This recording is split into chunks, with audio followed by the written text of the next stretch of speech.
Hello students, मेरा नाम अभिषेक और आपका हमारे YouTube channel GDV mathematics classes में स्वागत है। तो स्टूडेंट, आज हम लोग गेट मैथमेटिक्स 2025 का क्वेश्चन डिस्कस करेंगे जो सेक्शन 1 में पूछा गया था। क्वेश्चन नंबर 27 था। स्टूडेंट, ये लीनियर अलजेब्रा के टॉपिक का क्वेश्चन और स्टूडेंट ये बहुत ही अच्छा क्वेश्चन पूछा गया था, जिसमें स्टूडेंट हमको बहुत सारे बेसिक रिजल्ट का यूज करके इस क्वेश्चन का सॉल्यूशन करना है। स्टूडेंट, ये क्वेश्चन क्या कर रहा है, let M be a 7x7 matrix with entries in R and having the characteristics polynomial C of mx is equal to x minus 1 के पावर अल्फा, x minus 2 के पावर बीटा, x minus 3 के power alpha where alpha is greater than beta. Let rank of m minus i7 equal rank of m minus 2 i7 equal rank of m minus 3 i7 is equal to 5 where i7 is the 7x7 identity matrix. If m of mx is the minimal polynomial of m, then m of m at x equal to 5 is equal to. Student, पूरे question को पढ़ने पर हमको ये पता चल रहा है कि m जो स्टूडेंट हमारा एक 7x7 का रियल मैट्रिक्स है, ठीक है, और उस मैट्रिक्स का स्टूडेंट कैरेक्टरिस्टिक्स पॉलिनोमियल यहाँ पर डिफाइन कर दिया गया, जिसमें स्टूडेंट कंडीशन ये है कि अल्फा का वैल्यू आपका बीटा से बड़ा होना चाहिए। अगर स्टूडेंट यहाँ पे जो कैरेक्टरिस्टिक्स पॉलिनोमियल के आइगन वैल्यू है क्या 1 2 3, अगर स्टूडेंट इन आइगन वैल्यू के करस्पॉन्डिंग अगर आप रैंक निकाल रहे हैं तो तीनों का स्टूडेंट रैंक का वैल्यू 5 दे रहा है, तो स्टूडेंट उस कंडीशन में जो मैट्रिक्स एम का मिनिमल पॉलिनोमियल होगा वो क्या होगा, ठीक है। तो स्टूडेंट, इस क्वेश्चन को सॉल्व करने के लिए हमको यहाँ पे बहुत सारे रिजल्ट को कंबाइंड करके इस क्वेश्चन का सॉल्यूशन करना है। तो देखिए स्टूडेंट, हम आपको स्टेप बाय स्टेप बताते हैं कैसे आप इस क्वेश्चन का सॉल्यूशन करेंगे। तो स्टूडेंट देखिए यहाँ पे सॉल्यूशन।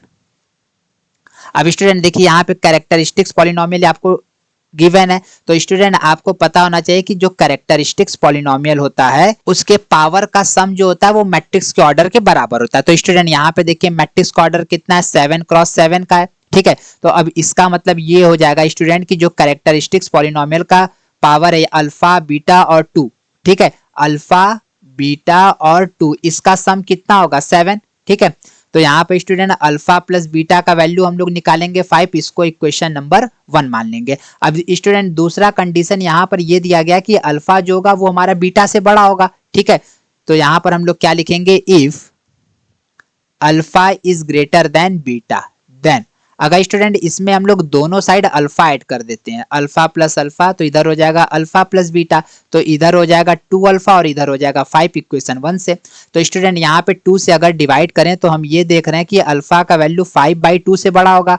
अब यहाँ पे स्टूडेंट अल्फा और बीटा यहाँ पे लिख दे रहे हैं, अल्फा और बीटा स्टूडेंट दोनों हमारे नेचुरल नंबर से बिलोंग करते हैं, तो अब इसका सॉल्यूशन तो हमको पता है कि ये 2.5 होता है। अब यहाँ पर अल्फा हमारा नेचुरल नंबर होना चाहिए, तो इसका मतलब स्टूडेंट ये हो जाएगा कि अल्फा का वैल्यू 3 होगा या 3 से बड़ा होगा। इसी तरह स्टूडेंट अगर इसमें alpha is greater than beta में दोनों साइड हम लोग बीटा अगर ऐड कर दें तो क्या हो जाएगा, बीटा प्लस बीटा, ये हो जाएगा 5 इक्वेशन 1 से, और ये हो जाएगा स्टूडेंट 2 बीटा, 2 से डिवाइड कर दें तो ये 5/2 लेस देन बीटा, तो this implies that beta is less than 5/2, जिसका वैल्यू कितना होता है 2.5। तो यहाँ पर स्टूडेंट हमको ये रिजल्ट मिला कि बीटा का वैल्यू जो होगा वो या तो 2 होगा या 2 से छोटा होगा। तो स्टूडेंट अल्फा और बीटा का हमको यहाँ पे कंडीशन फाइंड आउट हो गया, ठीक है।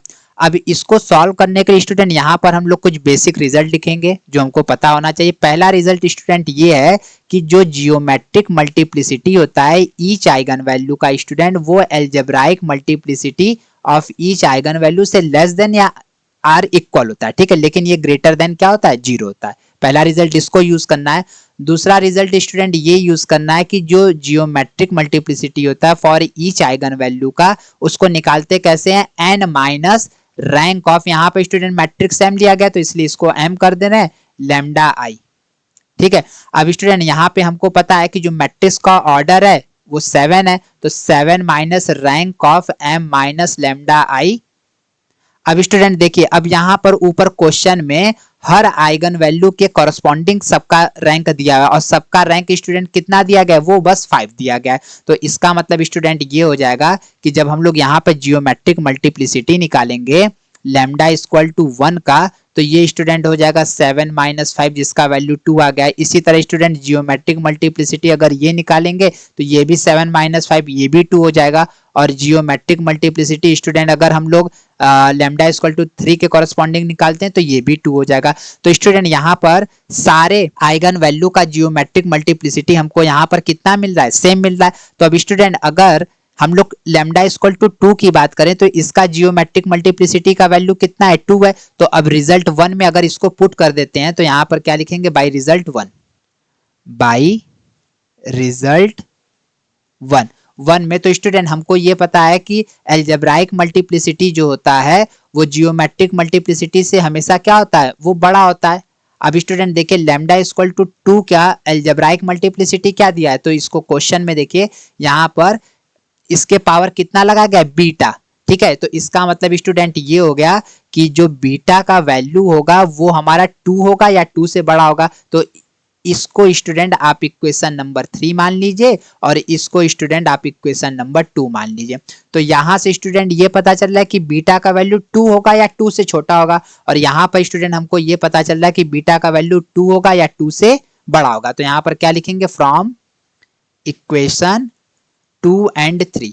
2 एंड 3 को स्टूडेंट जब हम लोग कंबाइंड करते हैं तो वी गेट, हमको स्टूडेंट बीटा का एग्जैक्ट वैल्यू कितना मिल जाता है, 2 मिल जाता है। अगर स्टूडेंट हमको बीटा 2 फाइंड आउट हो गया तो हम इक्वेशन 1 का यूज कर लेते हैं। यहाँ पर जो alpha plus beta equal to ये देखिए 5 दिया हुआ, यहाँ पर यूज कर लेते हैं तो यहाँ से अल्फा निकल जाएगा। तो यहाँ पर क्या लिखेंगे, from equation 1, from equation 1। Equation 1 से स्टूडेंट हमको क्या मिल गया, अल्फा प्लस 2 इक्वल टू 5। तो दिस इंप्लाइज दैट अल्फा का वैल्यू 3। अब स्टूडेंट हमको अल्फा और बीटा का एग्जैक्ट वैल्यू फाइंड आउट हो गया, तो इसका मतलब ये हो गया, सो जो कैरेक्टरिस्टिक्स पॉलिनोमियल मैट्रिक्स एम का होगा वो स्टूडेंट हमारा हो जाएगा x माइनस 1 के पावर 3, x माइनस 2 के पावर 2 और x माइनस 3 के पावर 2। ये स्टूडेंट हमारा कैरेक्टरिस्टिक्स पॉलिनोमियल हो गया।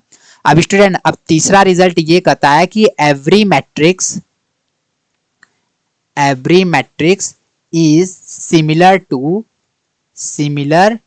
To Jordan canonical form. जितने भी मैट्रिक्स स्टूडेंट होते हैं वो हमारे जॉर्डन कैनिकल फॉर्म के सिमिलर होते हैं। तो स्टूडेंट मैट्रिक्स एम का हमको यहाँ जेसी फॉर्म बनाना है। अब इसके लिए स्टूडेंट जेसी फॉर्म बनाने के लिए हमको यहाँ पे सारा इंफॉर्मेशन पहले से हम लोगों को यहाँ पे मिल चुका है। ठीक है, तो अब स्टूडेंट देखिए एक रिजल्ट और लिखते हैं, चौथा स्टूडेंट यहाँ पर हमको जो जेसी फॉर्म के अंदर मैक्सिमम नंबर ऑफ ब्लॉक्स कितने बनेंगे उसके लिए फार्मूला होता है। तो यहाँ पे लिखेंगे number of maximum Jordan block equal to geometric multiplicity of each eigenvalue. तो स्टूडेंट जितने भी आइगन वैल्यू का जियोमेट्रिक मल्टीप्लिसिटी होगा उस आइगन वैल्यू के करस्पॉन्डिंग उतने ही ब्लॉक बनेंगे। ठीक है, तो यहाँ पर स्टूडेंट अब आइए ऊपर चलिए, देखिए यहाँ पर स्टूडेंट हम लोगों के पास 3 आइगन वैल्यू था और तीनों आइगन वैल्यू का जियोमेट्रिक मल्टीप्लिसिटी कितना है, ये 2 है। मतलब स्टूडेंट हर आइगन वैल्यू के कॉरस्पॉन्डिंग एग्जैक्टली 2 ही जॉर्डन ब्लॉक्स बनेंगे। ठीक है, अब वो जॉर्डन ब्लॉक्स स्टूडेंट यहाँ पर को जो ये कैरेक्टरिस्टिक्स पॉलिनोमियल दिया गया इसका पार्टीशन करना होता है। ठीक है, तो अब स्टूडेंट 3 का आप ऐसा पार्टीशन करें कि जिसके पास 2 ही ब्लॉक आए। तो स्टूडेंट एक 1 + 2 कर सकते हैं, 2 का 2 आना चाहिए तो 1 + 1 ही होगा, 2 का में भी 1 + 1 ही पॉसिबिलिटी है। ठीक है, तो स्टूडेंट अब इस मैट्रिक्स एम का जेसी फॉर्म हम यहाँ पर एग्जैक्टली बना सकते हैं। तो देखिए स्टूडेंट यहाँ पे हमको 7 × 7 का जेसी फॉर्म बनाना है। ठीक है, अब स्टूडेंट एक आइगन वैल्यू 1 है। अब उस आइगन वैल्यू 1 का हमको यहाँ पे 2 ब्लॉक बनाना है, एक का ऑर्डर 1 × 1 का होगा और दूसरा का ऑर्डर स्टूडेंट 2 × 2 का होगा। यहाँ पे 0 कर दीजिए, इधर 1। फिर आइगन वैल्यू 2 के करस्पॉन्डिंग 2 ब्लॉक बनाने हैं, तो स्टूडेंट इसको तो हम 2 को ऐसे लिख देंगे। 3 का हमको 2 ब्लॉक बनाना है तो स्टूडेंट ये हमारा 3 होगा। ये स्टूडेंट हमारा 7 × 7 का मैट्रिक्स बन गया। तो स्टूडेंट जो मैट्रिक्स एम था उसका जॉर्डन कैनिकल फॉर्म यहाँ पर हम लोगों ने बना लिया है। अब स्टूडेंट इसके हेल्प से हमको इसका मिनिमल पॉलिनोमियल बताना है। तो यहाँ पर स्टूडेंट 5वां रिजल्ट ये कहता है मिनिमल पॉलिनोमियल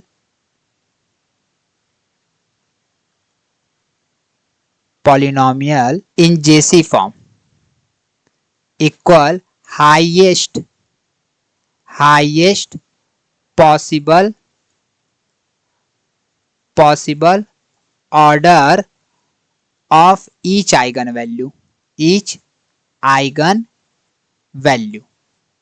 तो स्टूडेंट यहाँ पे जो मैट्रिक्स एम का जो मिनिमल पॉलिनोमियल होगा इस जेसी फॉर्म में स्टूडेंट हर आइगन वैल्यू का जो हाईएस्ट पॉसिबल ऑर्डर क्या है उसी को बस कंसीडर करना है। तो यहाँ पर क्या लिखेंगे, सो तो स्टूडेंट जो मिनिमल पॉलिनोमियल होगा मैट्रिक्स एम का, अब स्टूडेंट आइगन वैल्यू 1 के कॉरस्पॉन्डिंग हाईएस्ट ऑर्डर का यहाँ मैट्रिक्स कितना है, ये हमारा 2 क्रॉस 2 का है, तो इसके पावर कितना हो जाएगा स्टूडेंट, यहाँ पे 2 कर देंगे।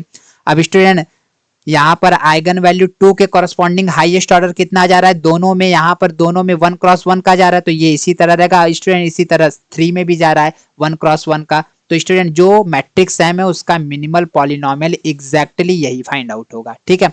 अब स्टूडेंट इसका हमको एट x इक्वल टू 5 पर वैल्यू बताना है।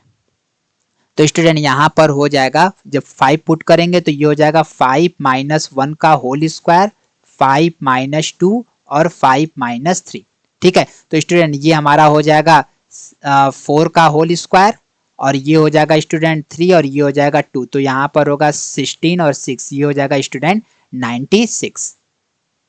तो स्टूडेंट जो मैट्रिक्स एम था उसका एट x इक्वल टू 5 पर जो वैल्यू आया वो हमारा कितना आया, वो हमारा 96 आया। तो स्टूडेंट यहाँ पर हम लोग इसमें कितना फिल करेंगे, 96। तो स्टूडेंट इस क्वेश्चन का आंसर हमारा क्या हो जाएगा, वो 96 हो जाएगा, ठीक है।